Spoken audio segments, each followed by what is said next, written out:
Hello and welcome back to the Logging Off podcast. I started this recording by knocking over like the last 20% of my latte. It hit the ground so precisely that it like shot the remains of my drink out onto the floor, like maximum surface area coverage. It looked like a jasmine latte flavored crime scene in here. So clean that up. The floor below me is slightly wet, but super clean now. Which brings me to, hello, how are you?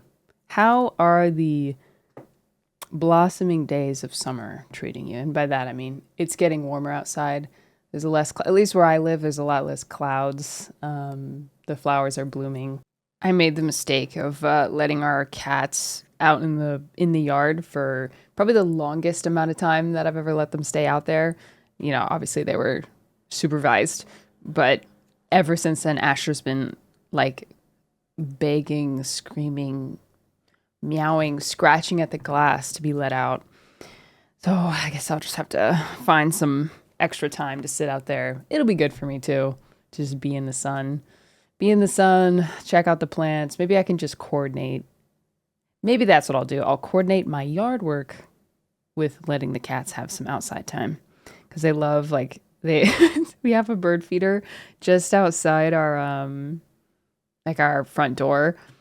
And there's a little, like a peeping window. I don't even know what you'd call it, to look outside right next to the front door. And it has perfect line of sight with the bird feeder. So Murdy always sits there and watches them, and they like pretend that they start making that little noise and pretending like as if I would open the door and they would chase the birds, but they don't. As soon as they open the door, they're like, now what do we do? Now what do we do? Which, you know, Murdy has some anxiety, so understandable. But yeah, it would be nice to let them outside. It's so interesting. I was, watching IG Reels for some godforsaken reason. And I saw a video of someone saying like, I obviously like it's safe to have my cats indoors, but sometimes I wish, like I feel bad that they don't get to like free roam around. And I'm pretty sure this person lived in a rural area that definitely would have predators. And the top comment on the reel was, having an indoor cat is animal cruelty. It had like 20,000 likes. The world is a vast place. The world is a vast place with such a variety of opinions, and IG Reels really shoves that in your face, which maybe that's a good thing. Maybe it's a good thing not to be so like algorithmized,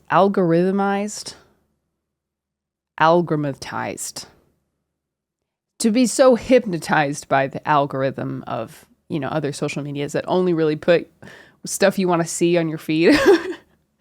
I feel like Instagram Reels works the opposite. Like TikTok, you can find like quote unquote safe spaces for, you know, whatever community you're a part of or want to be a part of, or whatever like ideology you hold to. You can really find like common ground with a lot of people. And I think TikTok really like thrives off that. IG Reels thrives off of like rage bait. Or sometimes I'll get a video on my feed that I like, objectively that I like, but I just know what the comments are gonna look like. So maybe that's the meta that they're pushing. Like they want you to watch the video and then leave the video playing on loop and read through these like rage bait comments, or not even rage bait, just rage inducing comments from all over the world. But, you know, it is a good reminder that the world is full of all sorts of people with all sorts of opinions about all sorts of things, big and small, important and unimportant. But yeah, anyway, back to my cats. I do want to let them roam around, at least in our enclosed yard, more, which will incentivize me to do more yard work, which, you know, all around is a good thing. Okay. What are we going to talk about today? I have a few things. Media that moved me. Right. Okay. We'll start with the negative. We'll go to the positive. The Last of Us 2 or season 2. Every week we watch it in hopes that it will be better. And every week we find ourselves disappointed. It's obviously everyone's going to have a different opinion on this, especially if you played through part 2 or if you watched part 2, the game, or if you haven't, and depending on what your feelings are about part 2. But I only really briefly talked about it, but now that it's been quite a few episodes, I feel like I've I feel like YouTubers and commentators on media were kind of scared to speak negatively about The Last of Us, because I think the first season was good. I had a few issues with the characterization. It was 99% of my issues with the season 1 was the writing and the characterization, which, just to be super clear, that's not the actors' fault. I do not blame the actors at all. And this last episode really, really just highlighted everything that I think is wrong with the way they're handling the story and the way they're handling the characters. By them, I mean the writers, directors, whatever. Primarily writers and showrunners. So the last scene of this most recent episode was Ellie's showdown with Nora, which is in the game, it is a very intense moment. It's a lot. It's proof of Ellie's rage and this revenge tour that she's on, and she doesn't really care. She kind of verbalizes, maybe for the first time in the game, I'm not 100% sure, how much she doesn't care who gets hurt in her revenge path, right? And we see it, and it's visceral and it's rough. It's tough to watch, and Joshua said it was tough to play through. And I think that scene, that sequence in the show was excellent. And Bella Ramsey showed that they have the capability of playing Ellie that way. So be super clear. This is not about the actors. But the problem with the show is it felt so unearned. Because the way that they've written Ellie, it almost feels like it's Dina. Dina's the only one taking this seriously. And it feels like Dina, and Jesse are babysitting Ellie.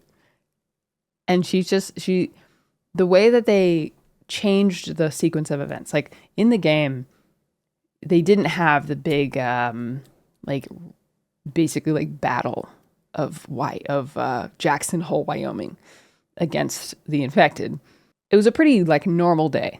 There's a few things going on, but it was a pretty normal day. Ellie and Dina are on patrol, and during that time period, that is when everything goes down with Joel.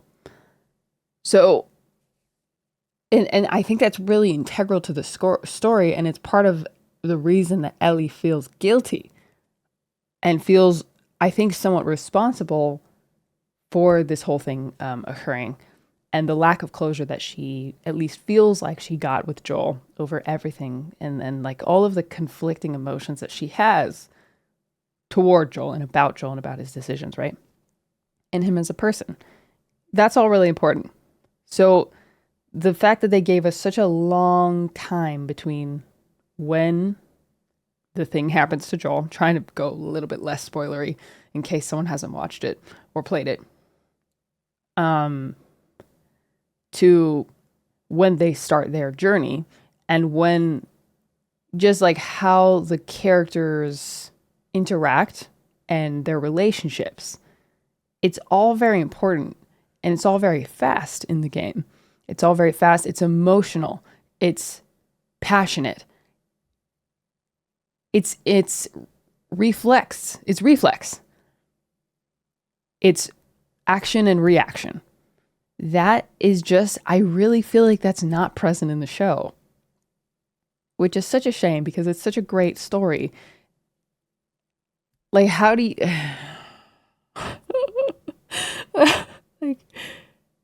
their dialogue is so silly.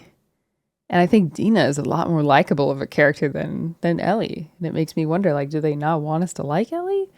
Are they trying to make her less likable so that it's not as hard for us to buy into what I would say is the thesis of the game? Violence begets violence, revenge begets revenge, and at some point it stops mattering who started it. And it just goes on and on and on and on, and it's never ending. So, are they trying to do that to make us question Ellie, to make us less partial to Ellie, so that we're warmed up to be more understanding of Abby? Is that the reason that they're doing this? And that some of the dialogue seems to be spelling it all out? It's tough because I don't think they're incapable of making a sophisticated show. Like, I remember watching through Game of Thrones and feeling like they did take a very sophisticated angle. And I read, after watching the show, I read the first Game of Thrones book and I read, I think, half of the second. And obviously not everything in the book is in the show. But I think for the first, like, probably 4 or 5 seasons, they did a really good job. Only a few things that were changed that I would have preferred that they didn't change. I feel like they just did it for their typical HBO, like, shock value. The book is shocking enough, okay? We don't need it to be expanded upon. But that's ancient. That's a past pain I don't want to talk about. So I'm sad that this is happening. Also, why is Dina's hair so perfect? Why? How is Dina getting up like 30 to 45 minutes before Ellie to get out her Dyson Airwrap and get her hair perfectly polished and clean and do her makeup? Someone said, I saw in a TikTok comment, that she's stopping at every Sephora on the way through Seattle. Gosh. I hope they listen to feedback. I don't know how they thought that we would be receiving the show, but I don't know. I'm curious, like, how people feel about the characters who haven't played the game, because I'd imagine it's a lot more positive. And it's so tough because I don't think you can, when things are being translated from one medium to another, I don't think it's going to help anyone to be like a giga purist about the original storyline. Because sometimes, like, the way that a story is told somewhat has to be changed depending on the medium. But I think it's not wrong for fans of the game to expect the show to hold to the same, like, values and to the same characterization. Like, we don't want to see the characters become completely different people. And I think that is where they're missing the mark. And it's really doing, like, Bella Ramsey was dealing with enough hate for their portrayal of Ellie. And it's just going to get worse because of all this, when I really don't think it's Bella's fault. But the actors are going to take the brunt of the backlash, which is a shame. Which I'm glad that critics are feeling hopefully more comfortable to make critical videos about the show, because that, I think, if it gets enough traction that, like, the storytelling is the problem, not the actors, hopefully that will shift some of the heat off of them. So yeah, it's a bummer. We're still watching it. I mean, I really enjoy the cinematography. I think there have been a few sequences that really felt like they were straight out of the game. The guitar sequences. And yeah, like the design. I saw there was at one point where Ellie, like, slits the throat of someone and, like, throws her arm out. And I was like, that is the exact movement from the game. Which, that's cool. You know, that bridges the gap between the viewer's, like, mind's eye between the game and the show. But I don't think that that's happening on a deeper level, which is frustrating. So, I don't know why I'm surprised. HBO has hurt me before. It's about this. I was due for another heartbreak from them. Yeah, anyway. It's just media at the end of the day. It's not, like, vitally important. I hope they just don't change the core message of the show. That's my, yeah. I think that's of the utmost importance. Yeah, so this is a negative bit. Positive bit.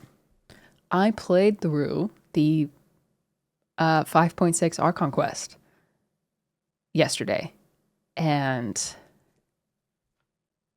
wow, I almost can't even begin to describe the feeling of it.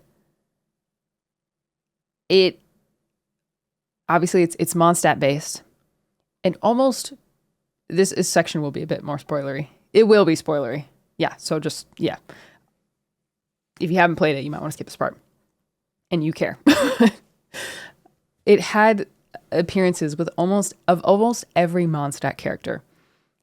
And it answered questions that players have had for a long, long time. And I mean years of lore, from Albedo's first Dragonspine quest to his purpose from Gold,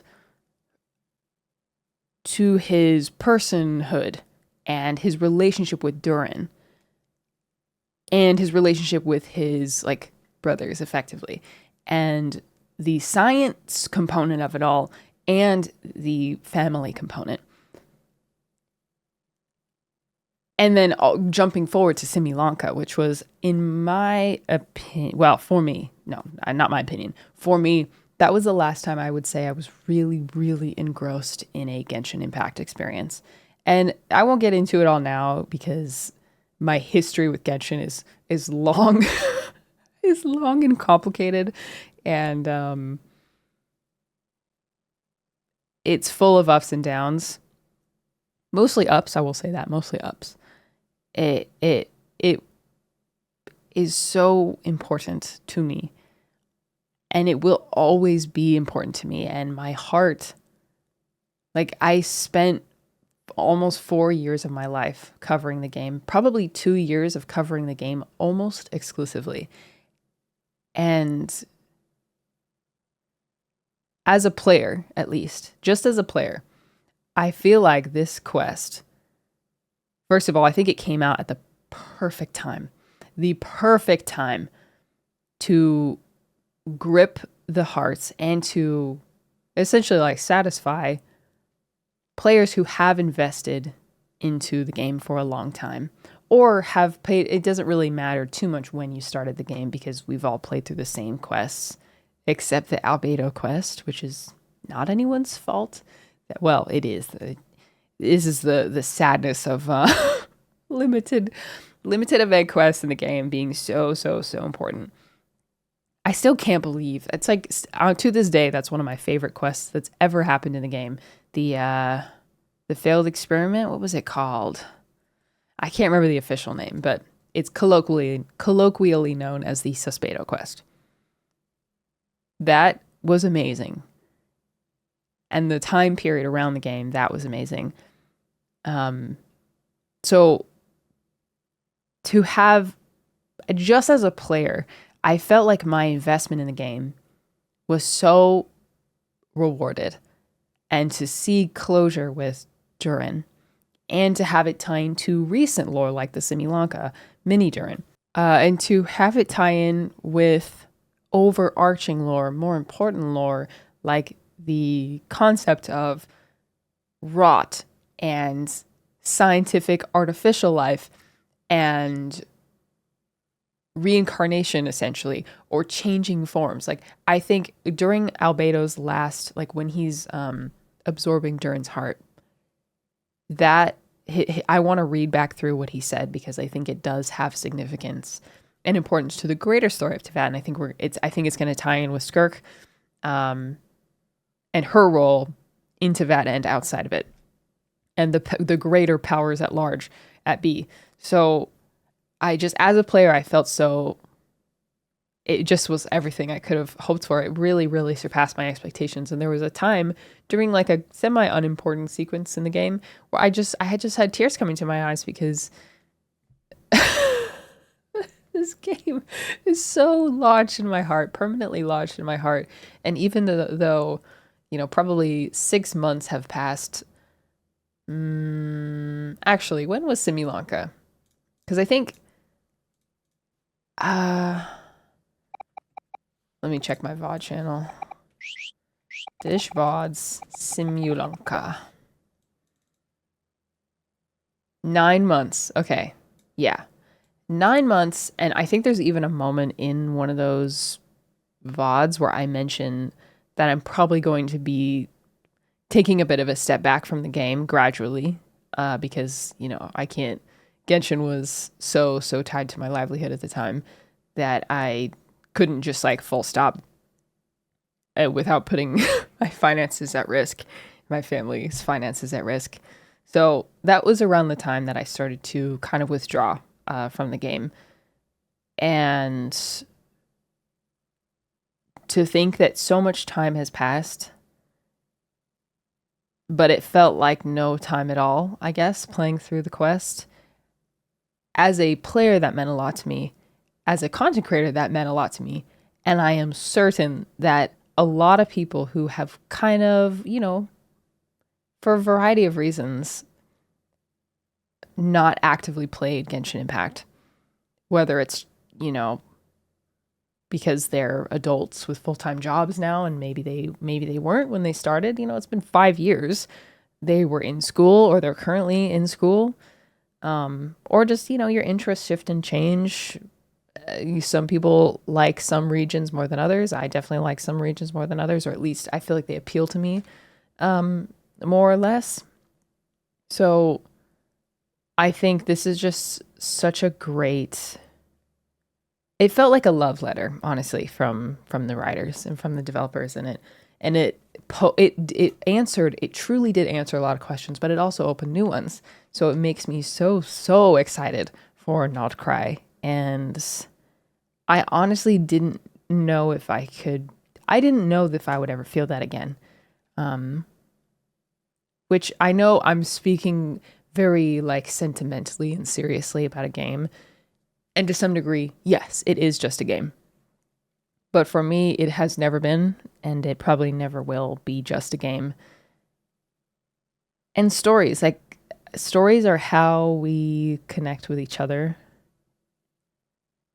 And it's how we come to understand each other too, I think. Storytelling is so integral to just humanity, and gaming, it has its ups and downs, especially live service games. They kind of attract conflict and chaos. But there's these moments which are just... I just felt kind of leveled by the game, and I felt that active love kind of start to resurface. So I'm not mad about that. I think I'll probably just start doing my dailies and, streaming the events and stuff, maybe making some videos here and there, and we'll just see what happens. See what happens when Not Cry drops. Wow, it's exciting. It's exciting as a player, as a content creator. I'm excited to see what Genshin's cooking up right now, because that's one thing that has, no matter any like criticism or conflicting thoughts that the player base has had about the game, one thing that Genshin never disappoints on is the lore, the deep lore. And I'm so happy for my lore YouTuber friends who are just gobbling up the recent events. I have to do the dragon event, or the dragon quest in Natlet. I haven't done that one yet. Yeah. Freaking Arnold is just having the time of his life. Minslif is having the time of her life. And it's just great. It just reminds me of how many amazing experiences I've had with and because of this game. So crazy. Didn't think I'd be here praising a gacha game, but here we are. Not today. Yeah. Archon Quest. If you haven't played it, if you haven't touched the game since we got, what was the third nation? Inazuma. Yeah. If you have been kind of about the game since Inazuma moved on with your life, you could log in, you could play the most recent Archon quest, and you would not be confused. And I'm pretty sure you can skip. You don't have to have played the previous Archon quests. The only thing you'll be slightly confused on is Durin, So I would just watch a video of someone playing through, or well, I bet there's a summary. Simulanka lore summarized. Genshin Impact Theory. There's some Ashikai videos about it. There's a lot of videos about Simulanka. Simulanka. How many times can I say Simulanka? Minsleaf. She has already, wow, Minsleaf already has a video on 5.6 Archon Quest. Paralogism. Nice. Murder of Birds definitely has something. Honestly, you if you really want to get into it, just watch Murder of Birds play through Simulanka. You'll get everything you want to know. Because his brain is like, if you've played through, if you've ever read Mistborn, it's like the Coppermind. It's like a library of facts and history. So yeah. Exciting. Surprisingly excited about Genshin Impact in a way that I didn't think I would be. Surprising. Okay. Do you like my blind box stuff? Do you like my trinkets? I started to I got the bug while we were abroad. And because they were so cheap and affordable over there that it's kind of bad. I've been craving opening stuff, and I did order one, and I got a duplicate of something I already had, so I maybe that will quell me a little bit. I've been ordering free samples on TikTok. Like refundable samples. But like there's a store, unfortunately, there's a store in our mall that I didn't know carries Pop Mart figures and carries Smiskies and Sunny Angels, which I'm personally like not super into, but I do get it. I understand they're supposed to be like little angels. They're like little cherubs. Cherub. What are the baby ones? Yeah, cherub. Yeah, they're like cherub figures. So I do get it. But in my head, oh, I swear it's really bad. I swear, like once a day, I have a thought. It'd be fun to go to the mall and go get like a Smisky Hipper to put on my phone. And then I just move on. and I don't go to the mall. I just don't go to the mall. That's been my answer for right now. So when I go out, there's a lot of stuff that I could potentially do. Like I could do my grocery shopping and like household supply shopping. I could do it basically all in the same shopping center, but I have been actively avoiding it so that I do not walk into temptation.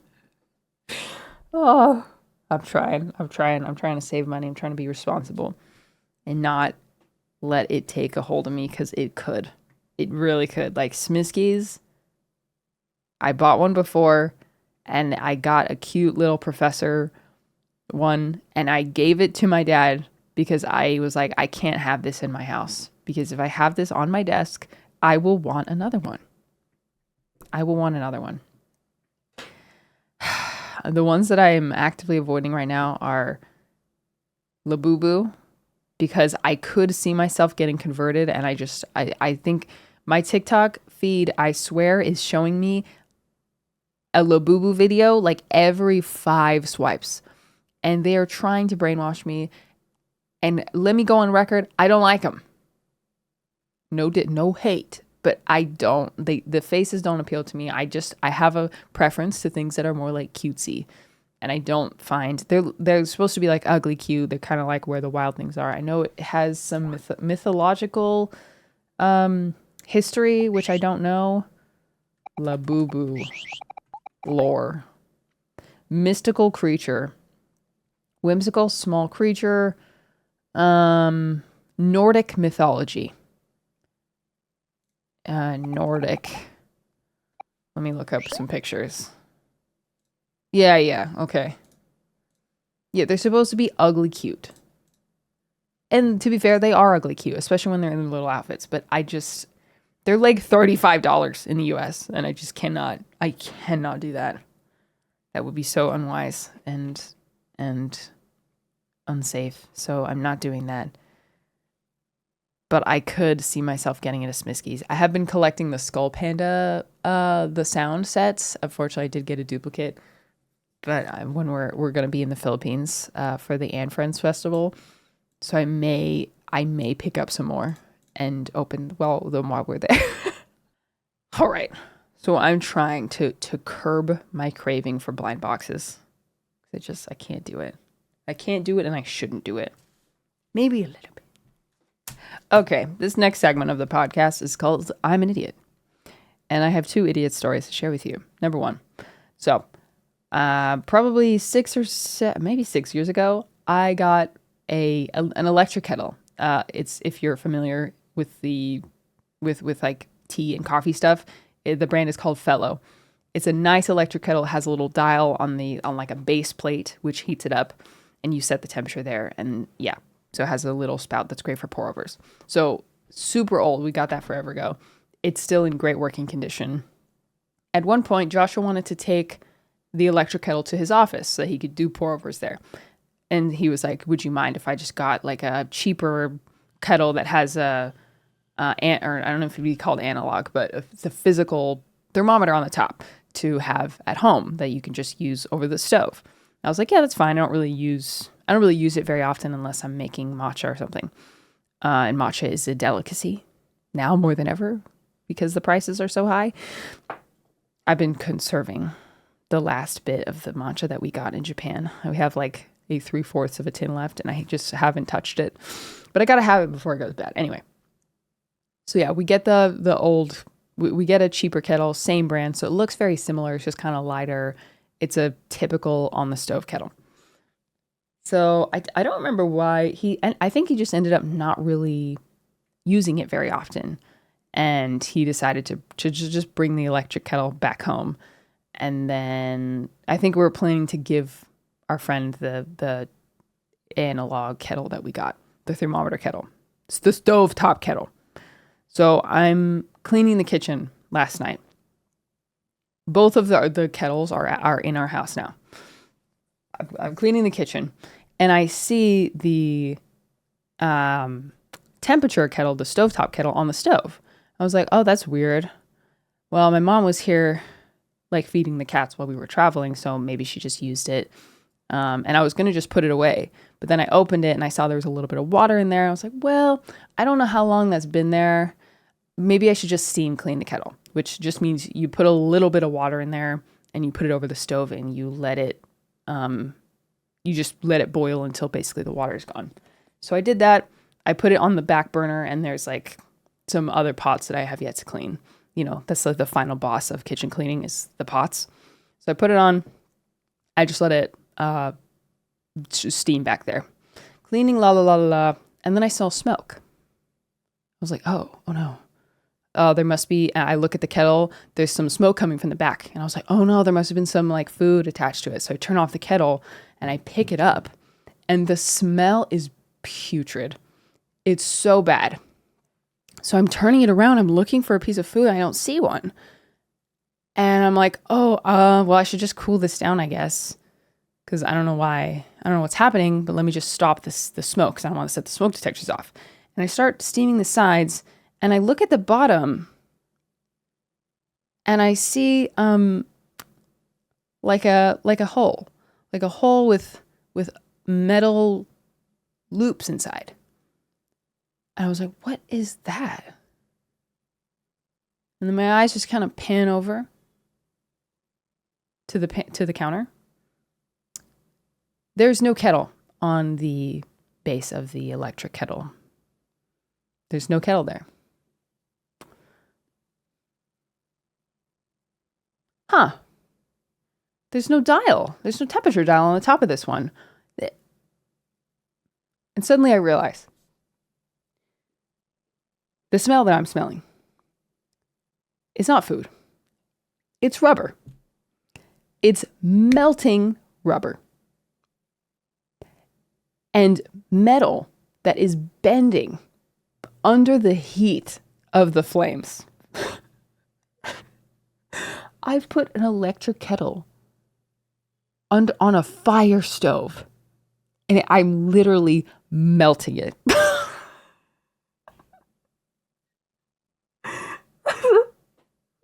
like, I don't know what to do. I can't submerge this underwater. So I just kind of start like tilting it and putting some cool water, just trying to stop the melting, just trying to like freeze the rubber. I'm like, oh my gosh, I ruined it. I ruined the kettle. This is like, we've had this forever. This is such a great tool. What have I done? I'm so stupid.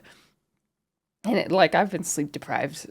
Those 2 days, especially, we were like force fixing our sleep schedules. So I was so out of it. Like, I must have just used the kettle like yesterday, and I was too tired, and I put the kettle on the stove instead of putting it on I just rested on the stove instead of putting it on the base. So I'm like, the smell is so bad. Joshua's home. I don't say anything because I gotta find out if it works. If it doesn't work, I have to break the news to him. So I cool it off enough and I dry it off carefully. I set it back on the base. I put a little bit of water in there first, set it on the base, and then I turn it on. I turn the dial. And it's like silent for like 10-ish seconds. And then thank God, the water starts boiling.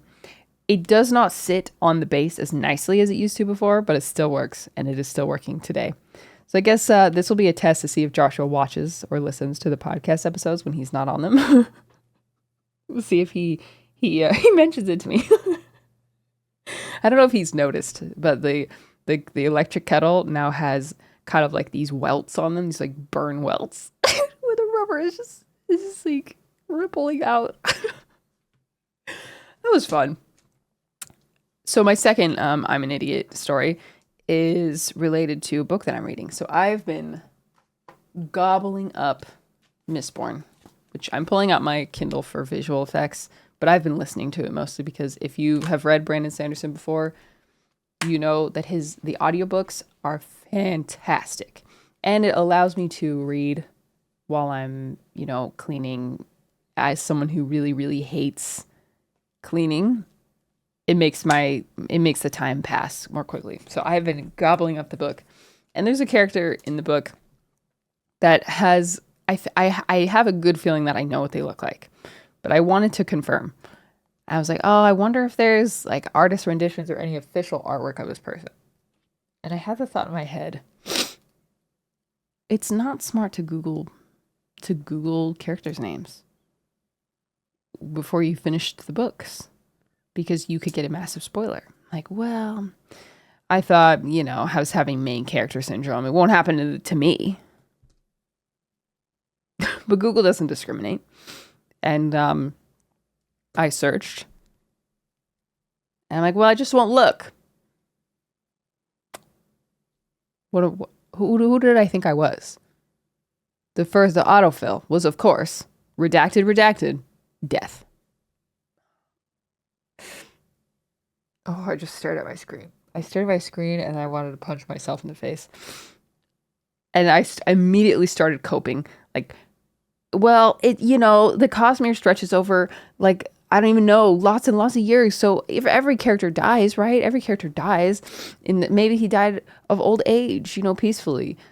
And now, I'm reading the book and he's in kind of a precarious situation. And I'm just waiting. I'm just waiting for the hammer to drop and for this character that I love to die a gruesome death that shatters the hearts of all around him. And I hate to say it, but that's not the first spoiler that I've gotten. Actually, that was the first spoiler, but it was immediately followed by one that I didn't see on purpose, really. I just was scrolling my For You page, and there was one video about like a really important line. And the line is, you've probably heard it before. I'm not going to spoil it fully. I'm not going to spoil it at all. I'm not going to say who it is, obviously, because why would I do that to you? But the most famous line from Mistborn is, unfortunately, I am the hero of ages. And the hero of ages, that is a huge question throughout the story. It's crucial for the past and the future. And I open the comments, and the first comment is the name. Is a name. And I realize I just found out who the Hero of Ages is. And I don't think I've fully coped with that fact. But my one cope is that, you know, I think I'm just going to have a different experience reading through the book. It's just going to be, I'm going to be watching the signs. I did actually think that it was possible that this person would be the Hero of Ages. And I'm still obviously super interested to see how it unfolds.